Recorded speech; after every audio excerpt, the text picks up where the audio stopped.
அரசியல் அத்தியாயம் சேனலுக்கு உங்களை அன்புடன் வரவேற்கிறேன். இப்போ தேர்தல் முடிஞ்சிருச்சு. தேர்தல் முடிஞ்ச பிறகு இப்போ ஏற்பட்டிருக்கிற ஒரு முக்கியமான ஒரு பிரச்சனை என்னன்னாக்க, தமிழக வெற்றி கழகத்தினுடைய தொண்டர்கள் மிக ஆர்வமாக அதுவும் ஆர்வமாக என்று சொல்வதை விட அவர்களுடைய செயல்பாடு முற்றிலும் மாறுபட்டதாக இருக்கிறது. ஏனென்றால் இப்பொழுது நாம் அந்த கொடுக்க போகிற இந்த வீடியோ முழுவதுமே நாம் அந்த தொண்டர்களுக்காகவே நாம் சமர்ப்பிக்க வேண்டியுள்ளது. ஏனென்றால் இப்பொழுது தேர்தல் முடிந்த பிறகு கருத்து கணிப்புகள் மிகவும் வலிமையாக சொல்ல வர ஒரு விஷயம் என்னவென்றால், திமுக மீண்டும் ஆட்சி அமைக்கும் என்பது போன்ற ஒரு கருத்து கணிப்பு தான் வந்துள்ளது. இதில் சாணக்கியா ஸ்ட்ராட்டஜிஸ் 145 160 இடங்களை திமுக கைப்பற்றும் என்றும், அதிமுக 50 65 இடங்களை கைப்பற்றும் என்றும், தமிழக வெற்றி கழகம் 13 18 தொகுதிகளை கைப்பற்றும் என்றும், மற்றவை 5 8 கைப்பற்றலாம் என்றும் கருத்து கணிப்பு கூறியுள்ளது.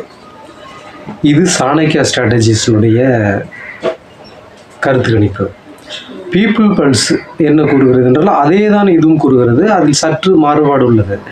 125 145 இடங்களை திமுக கைப்பற்றும் என்றும், அதிமுக 65 80 இடங்களை கைப்பற்றும் என்றும், தமிழக வெற்றி கழகம் 18 24 தொகுதிகளை கைப்பற்றும் என்றும், மற்றவை 2 6 தொகுதிகளை கைப்பற்றும் என்றும் கூறியுள்ளது. அடுத்ததாக மேட்ரிக்ஸ் நிறுவனம் என்ன கூறுகிறது என்றால் அதுவும் அதே தான் கூறி வருகிறது.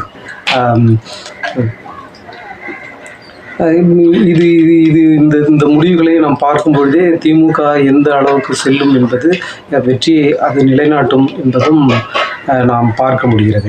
அதே நேரத்தில் ஆக்சிஸ் மை இந்தியா மற்றும் ஒரு வித்தியாசமான ஒரு கருத்து கணிப்பை வெளியிட்டுள்ளது.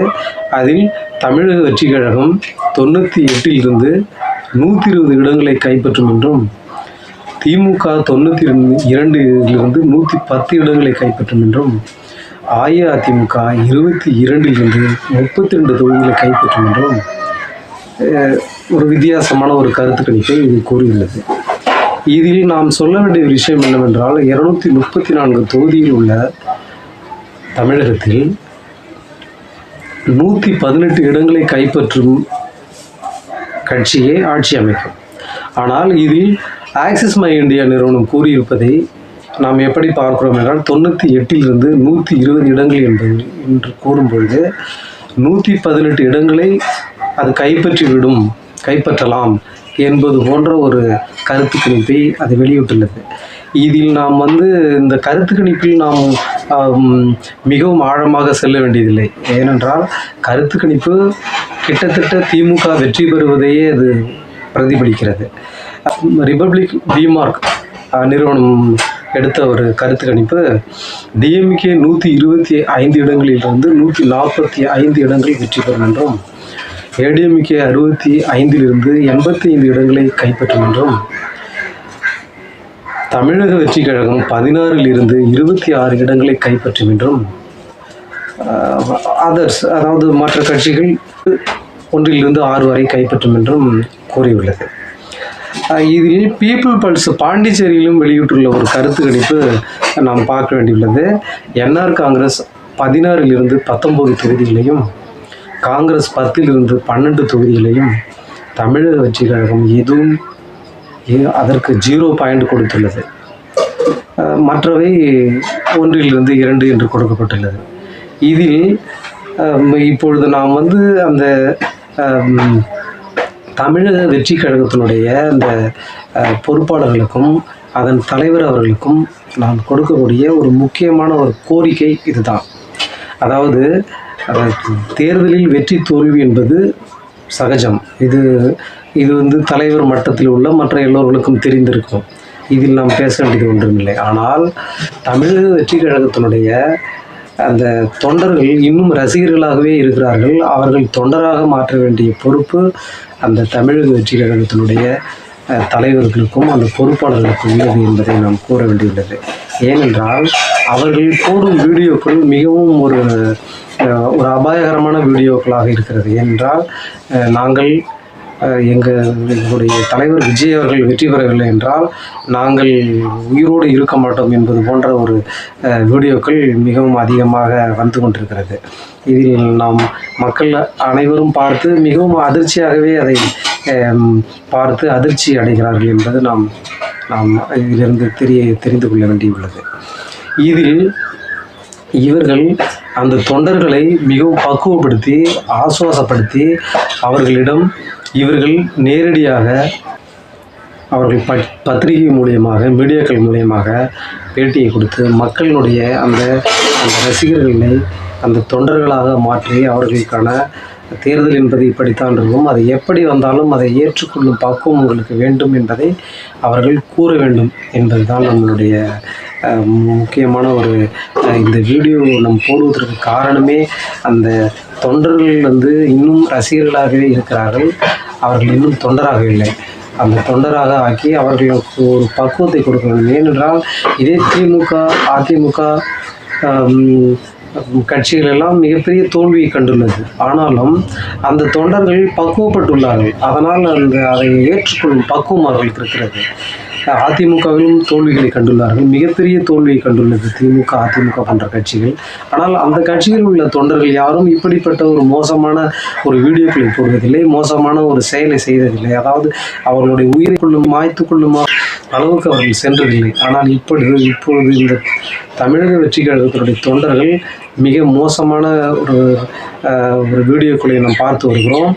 அவர்கள் நாங்கள் ஜெயிக்கவில்லை என்றால், எங்கள் தலைவர் ஜெயிக்கவில்லை என்றால், எங்கள் அண்ணன் ஜெயிக்கவில்லை என்றால் நாங்கள் உயிரோடு இருக்க மாட்டோம் என்பது போன்ற ஒரு வீடியோக்களை அவர்கள் போட்டு வருகிறார்கள். தொடர்ச்சியாக இதை கவனித்து வரும் தமிழக வெற்றி கழக பொறுப்பாளர்கள் இதற்கு சரியான ஒரு தொண்டர்களை பக்குவப்படுத்தி அவர்களை வெற்றி தோல்வி என்பது சகஜம்தான் என்பதை அவர்களுக்கு புரிய வைக்க வேண்டும் என்பதை நாம் கூறிக்கொள்கிறோம்.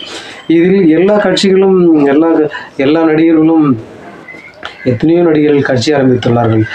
எம்ஜி ராமச்சந்திரன் அவர்கள் 1972 அக்டோபர் 17 ஆரம்பிக்கப்பட்டு அதிமுக என்ற கட்சியை தொடங்கினார். அதே ஜெயலலிதா அவர்கள் 1982 அவர் அதிமுகவில் இணைத்துக் கொள்கிறார். அதன் பின் அவர் முதல்வராகிறார். அடுத்தது நடிகர் சிவாஜி கணேசன் அவர்கள் 1980 பிப்ரவரி 10 அவர் கட்சி ஆரம்பிக்கிறார். ஆனால் கட்சி ஆரம்பித்து அவர் தமிழக முன்னேற்ற முன்னணி என்ற கட்சி ஆரம்பித்து அவர் மிக பின்னடைவை சந்திப்பதனால் அவர் அந்த கட்சியையே அவர் கலைத்து விடுகிறார். இதே போல ராஜேந்தர் அவர்களும் ஒரு கட்சி ஆரம்பித்தார் என்பது நாம் பேச வேண்டியிருக்கிறது. ஏனென்றால் நடிகர்களின் கட்சியை பற்றி நாம் பேசும்போது பேச வேண்டிய உள்ள ஒரு தலைவர் தான் ராஜேந்தர் அவர்கள் என்பதை நாம் கூற முடியும். ஏனென்றால் 1991 அவர் தாயக மறுமலர்ச்சி கழகம் என்ற ஒரு கட்சியை ஆரம்பிக்கிறார். கட்சியை ஆரம்பித்து அவர் ஒரு கட்டத்தில் திமுகவில் இணைகிறார். திமுகவில் இணைந்த பின்பு திமுகவிலிருந்து விலகி 2004 மீண்டும் லட்சிய திராவிட முன்னேற்ற கழகம் என்ற ஒரு கட்சி ஆரம்பிக்கிறார். விஜயகாந்த் அவர்கள் 2005 விஜயகாந்த் அவர்கள் செப்டம்பர் 14 அன்று தேமுதிக என்ற கட்சியை ஆரம்பிக்கிறார். சீமான் அவர்கள் 2010 மே 18 நாம் தமிழர் கட்சி என்ற கட்சியை ஆரம்பிக்கிறார். ஆனால் இந்த கட்சிகள் அனைத்துமே, இந்த கட்சிகளுள்ள தொண்டர்கள் அனைவருமே ஒரு பக்குவமான தொண்டர்களாக இருக்கிறார்கள் என்பதை யாரும் மறுக்க முடியாது. ஆனால் தமிழக வெற்றி கழகத்தினுடைய தொண்டர்கள் அபாயகரமான ஒரு வீடியோக்களை போட்டுக் கொண்டிருக்கிறார்கள். அவர்களுக்கு தகுந்த அறிவுரையை இந்த பொறுப்பாளர்கள் வழங்க வேண்டும் என்பதற்காகத்தான் இந்த வீடியோவை இப்பொழுது நாம் போடுகிறோம். தொடர்ச்சியாக வீடியோ போட முடியாததுக்கு வருத்தத்தையும் தெரிவித்துக் கொள்கிறோம்.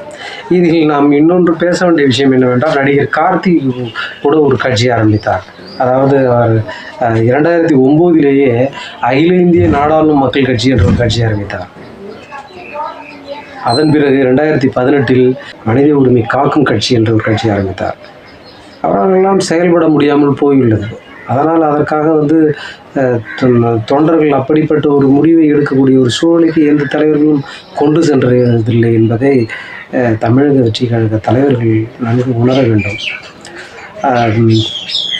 இப்பொழுது நடிகர் விஜய் அவர்கள் 2024 பிப்ரவரி 2 ஆரம்பிக்கப்பட்டு இந்த கட்சி ஒரு ஒரு செயல்பாடு, எந்த செயல்பாட்டுக்கு எப்படி வேண்டுமென்றாலும் தமிழ்நாட்டின் தேர்தலுடைய களம் எப்படி வேண்டாலும் மாறுபடலாம். ஆனால் இதில் நாம் கவனிக்க வேண்டியது, கொடுத்திருக்கிற அத்தனை நிறுவனங்களுமே திமுகவுக்கு சாதகமான என்று சொல்வதை விட மீண்டும் திமுக ஆட்சிக்கு வரும் என்பதை பிரதிபலிப்பதாக இது அமைந்துள்ளது. இதனால் இதில் மன உளைச்சல், மனம் பாதிக்கப்பட்டு மனம் உடைந்து தமிழக வெற்றி கழக தொண்டர்கள் தப்பான ஒரு முடிவுக்கு போகும் முன் அவர்களை நல்வழிப்படுத்த வேண்டும் என்பதை நாம் கோரிக்கொள்கிறோம். ஏனென்றால் தமிழக வெற்றி கழகம் தொடங்கிய உடனேயே வெற்றியை சூடிவிடலாம் என்று நினைப்பதை தொண்டர்கள் அப்படி அந்த ஒரு நினைப்போடு இருக்கிறார்கள், அந்த ஒரு செயலோடு தான் அவர்கள் இருக்கிறார்கள். ஏனென்றால் எடுத்த உடனே ஒரு அரியணையில் ஏறிவிடலாம் என்று அவர்களுக்கு ஆசை இருக்கலாம். ஆனால் அந்த ஆசை, அந்த பக்குவம் ஏற்படுவதற்கான காலம் இன்னும் கனியும், இன்னும் அதற்கு இன்னும் சில ஆண்டுகள் ஓடலாம். ஏனென்றால் வலிமையான கட்சிகள் எல்லா கட்சிகளும் வெவ்வேறு கோணங்களில் நிற்கின்றன. ஏனென்றால் இவர்கள் ஜெயிக்க வேண்டும் என்றால் நிச்சயமாக அது ஒன்று விடுதலை சிறுத்தைகள் அவர்களுடன் சென்றிருக்க வேண்டும், நாம் தமிழர் கட்சி அவர்களுடன் சென்றிருக்க வேண்டும். இப்படி பலம் வாய்ந்த கட்சிகளை கூட்டணியில் இணைத்து கொண்டு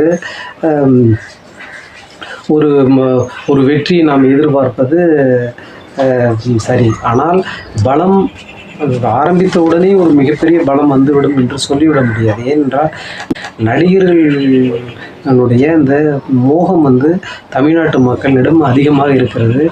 அந்த மோகத்தினால் வரும் கூட்டத்தை கட்டுப்படுத்த வேண்டிய பொறுப்பு தமிழக வெற்றிகள் பொறுப்பாளர்களுக்கு இருக்கிறது என்று கூறி மீண்டும் ஒரு பதிவில் சந்திப்போம் என்று கூறி இந்த பதிவை நாம் முடித்துக் கொள்கிறோம்.